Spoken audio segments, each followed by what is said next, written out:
सुनो वो गोविंद कर गए बात कराना छौरा त सेलेरी छ छौरा त सैलरी कति पाउँछ छौरा 6 महिनाको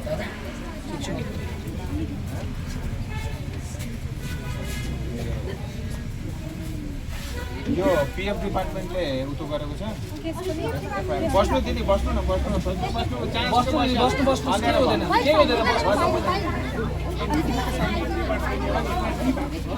त्यो कपी छ गायर कहाँ गरेको छ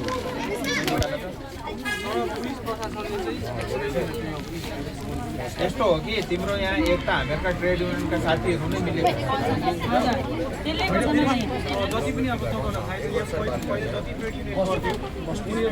एक बात ला गोविंद जी हाँ आप यार ये पूरा लॉ एंड ऑर्डर सिचुएशन खराब कर दोगे क्या पहाड़ का है नहीं मालिक मैं नहीं हूँ मालिक तो आप लोग बन के बैठे हो ना कोड़े के भाव में जो है चाय बगान खरीद करके आप लोग जो है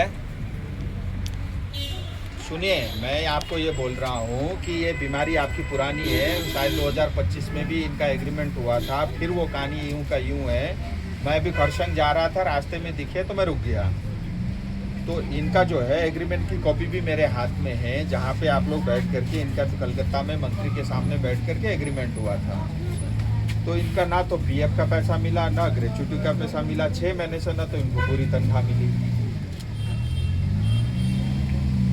मैं 2 मिनट फ्री हूँ आप बोलिए ना हाँ हाँ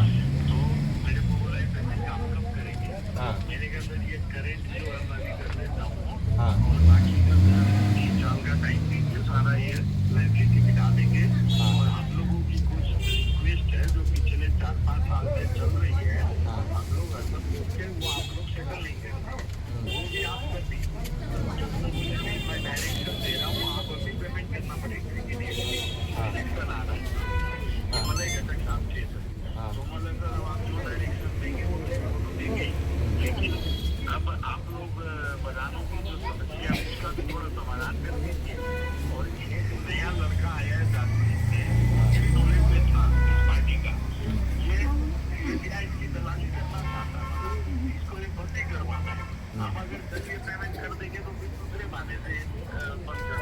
नहीं आप पेमेंट करो ना मैं देखता हूँ ना किसकी दादागिरी चलेगी यहाँ पे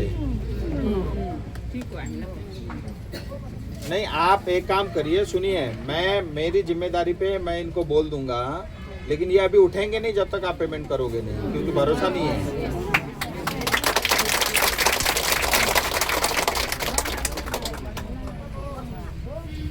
उसलाई थाहा नपाओस् न तपाईँहरू यहाँ छ भनेर नहीं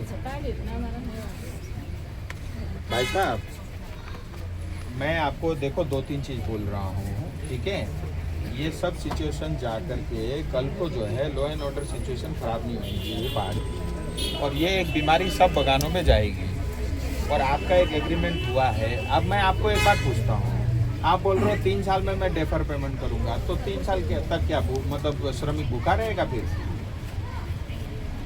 एक तो श्रमिक का ही तो बात है और किसका करना है आपने श्रमिक का पीएफ है श्रमिक ग्रेच्युटी है श्रमिक का तनख्वाह है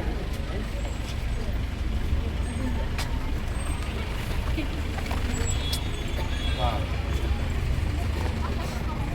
दे दो दादा मैं आपको एक सिंपल मैं आपको जानता हूँ इसलिए डायरेक्ट फोन किया हूँ ठीक है मौत जो सही है उसके साथ रहता हूँ गलत के साथ तो मेरा बाप भी बोल दे तो भी मैं नहीं करता मैं आपको ये बोल रहा हूँ देखिए मैं ऐसा आदमी हूँ फिर मैं कुछ होने नहीं दूंगा पहाड़ में आप सोचोगे मैं कोर्ट जाऊंगा स्टे लाऊंगा कुछ कर लूंगा फिर जो उखाड़ना है उखाड़ दो हाँ तो इसीलिए मैं सही के साथ सही हूँ मैं जो हाँ जो टेढ़ा होगा मैं उसके साथ बहुत ही टेढ़ा हूँ फिर मेरा स्पष्ट कहना है आप देखिए आप आकर के आपका जो है आप आकर के मैं आपको सिंपल बता रहा हूँ ठीक है नहीं तो आज छोड़ दो आप मुझे इस बगान में आप घुस के दिखा दो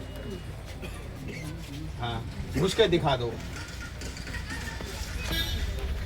मैं देखिए मैं सलाह करने ये मेरा डिपार्टमेंट नहीं है मैंने ये ठेका मेरा नहीं है ठीक है मंत्रालय है सरकार है उनका काम है मैं एक प्रतिनिधि के नाते मैं आपको बोल रहा हूँ मेरा सिंपल ये कहना है, आप 6 महीने की तनख्वाह इमीडिएटली कल डालो, कल परसों में। दूसरा पीएफ और सुनो, पीएफ और है इस हफ्ते चलो 7 दिन दे दिया, चलो ठीक है। आप मुझे बताओ ग्रेच्युटी और पीएफ का कितना पैसा है पेंडिंग टोटल? पीएफ का 3 करोड़ और ग्रेच्युटी का टोटल 3 करोड़ 3 लाख रुपए महीना देने का इनके साथ एग्रीमेंट है। एग्रीमेंट है, ठीक है ना? एग्रीमेंट है तो ठीक है ना, आप उस हिसाब से करो, ठीक है।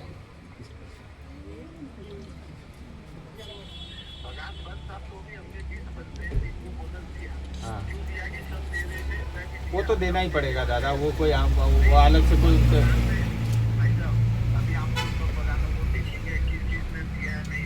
दादा मैं एक काम करता हूँ ना, मैं आपको सुनो, आपको मैं 15 करोड़ का ऑफर देता हूँ, बगान मुझे दे दो, ठीक है?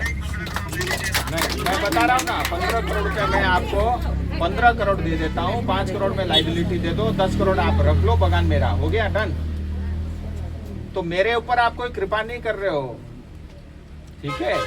हाँ, मैं आपको खुला ऑफर दे दिया, 15 करोड़ रुपया बगान का मैं दूंगा, ये बगान कल से मेरा।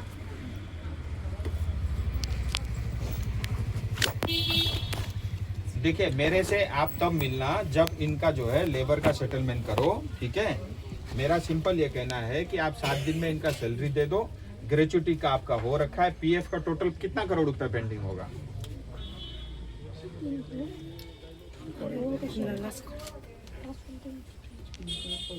नहीं, 3 करोड़ रुपया यार, आप लाला आदमी हो, मतलब आप गरक हो, मतलब तकलीफ में यार, आप एक अकेला तकलीफ हो, आप तकलीफ में रहो ना, यहाँ पे इतने सारे श्रमिक को मुक्त कर दो, आप लोन से ले लो, 5 करोड़ रुपया हो गया बैंक से, मैं दिलवा, आप मेरे से ले लो ना, मैं दे दूंगा आपको। हम मैं मेरे से ले लो उधार, आपका घर का प्रॉपर्टी मेरे यहाँ रख देना, मैं ऐसे तो आपको फ्री में दूंगा नहीं, कल मेरे साथ भी धोखा कर दोगे आप। नहीं दादा गरे साहब, मैं ये बता रहा हूँ, मैं कई दिन से 10 दिन से मैं सुन रहा हूँ ये सब, मैंने क्योंकि चुनाव चल रहा था, मैं इसमें ज्यादा ध्यान नहीं दिया। यूनियन को मारो गोली, ये सब यूनियन वाले पैसा लेकर के बैठ जाते हैं।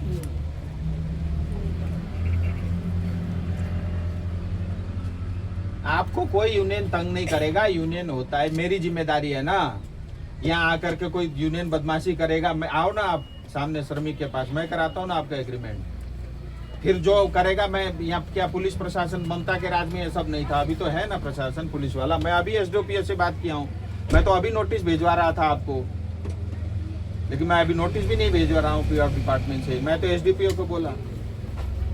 अब मैं क्या करूँ भाई साहब, मुझे तो देखना है ना, देखो जनता के साथ ये हो रहा है, सड़क पे बैठे हुए 1 महीने से, तो मैं चुप रहूं, फिर मैं काय का नेता मैं फिर?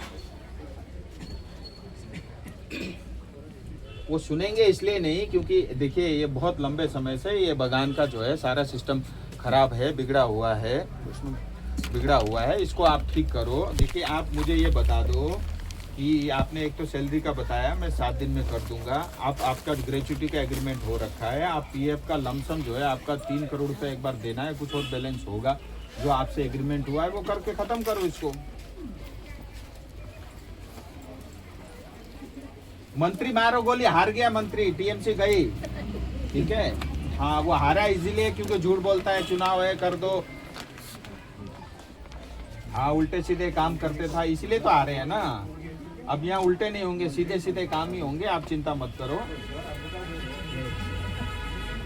हाँ, तो अब तो देखो, देखिए भाई साहब, मेरा सिंपल, मैं साहब बगान मालिक को प्रोटेक्शन दूंगा, कोई बगान मालिक जो है बदमाशी करेगा मैं उसको छोड़ूंगा नहीं। मेरा सिंपल, आप हो चाहे मेरा भाई हो, मेरा चाचा हो, मेरा कोई फलाना हो ढिमकाना, मुझे उससे कोई मतलब नहीं है। बगान को फुल प्रोटेक्शन मिलेगा, कोई यूनियन वाला चंदा नहीं मांगेगा, बदमाशी नहीं कर पाएगा, ये मेरी जिम्मेदारी है। आप बगान चलाओ, कमाओ, हाँ तो ये सब हम कर देंगे, लेकिन तनख्वाह तो देनी पड़ेगी वैसे। अगर आप फ्री में काम करा करके बगान चलाओगे, ये तो अपेक्षा मत रखो। चलो अब भाई लंबा, मेरे को जाना है, दूधिया का ब्रिज टूटा हुआ है, वो ठीक करने के लिए मैं जा रहा हूँ। हाँ फिर टूट गया, ठीक है। तो अब ये जो है मेरा, आप 7 दिन में आकर के इनका जो है सैलरी और पीएफ वाला मैं भाई साहब मैं फ्री नहीं हूँ, मैं बहुत व्यस्त आदमी, मेरे को एक गार्डन थोड़ी ना देखना है, मुझे पूरा बंगाल देखना है, दुनिया भर के काम देखने हैं। लेकिन आप आओ, आप इनके साथ इनका समाधान करने के लिए आओ, तो जो भी डिस्कशन होगा मैं आपसे मिलूंगा, मैं रहूँगा डिस्कशन में, ठीक है। आप 7 दिन के अंदर में कर देना भाई साहब, मैं बस आपको 7 दिन का समय दे रहा हूँ।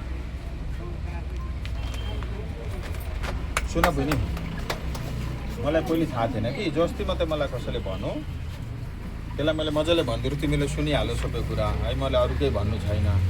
यो ठुल्ठुला गार्डन लिएर फ्रीमा बाँका गार्डन लिएर यिनीहरू बसेका मात्रै हुन् कि यिनीहरूलाई गार्डन छोड्ने पनि रहर छैन। अनि तपाईँहरूको तनखा 6 महिनाको 7 दिनभित्र गरिदिन्छु भनेको छ। मलाई बार बार भेट्छु भन्थ्यो, कोही नभए 5-7 दिनमा। हाम्रो चाहिँ पिएफ हो मेन मुद्दा चाहिँ कति मैले बुझेँ दिदी, मैले बुझेँ कि पिएफको पनि 3 करोड मात्रै होइन, अरू पनि छैन धेरै छ नि। तर तपाईँहरूको सायद एग्रिमेन्ट भएको थियो 3 करोड दियो भने हामीहरू अरू चलाउँछौँ, अरू मतलब इन्स्टलमेन्टमा दिनु भनेर। होइन लास्ट उयो चाहिँ जुन चाहिँ 2022 देखि यता थियो त्यो करेन्ट पिएफ चाहिँ तपाईँको 3 करोड समथिङ छ। अनि हाम्रो डिमान्ड पनि त्यही थियो कि करेन्ट पिएफ चाहिँ जम्मा गरिदिउँ, किनभने त्यो जम्मा गऱ्यो भने चाहिँ हाम्रो सबै डकुमेन्ट अपडेट हुन्छ र हाम्रो जति काम गर्दा गर्दै मरेका छन् उनीहरूले त्यो एउटा कम्पेन्सेसन पनि पाउँछ गभर्मेन्टबाट।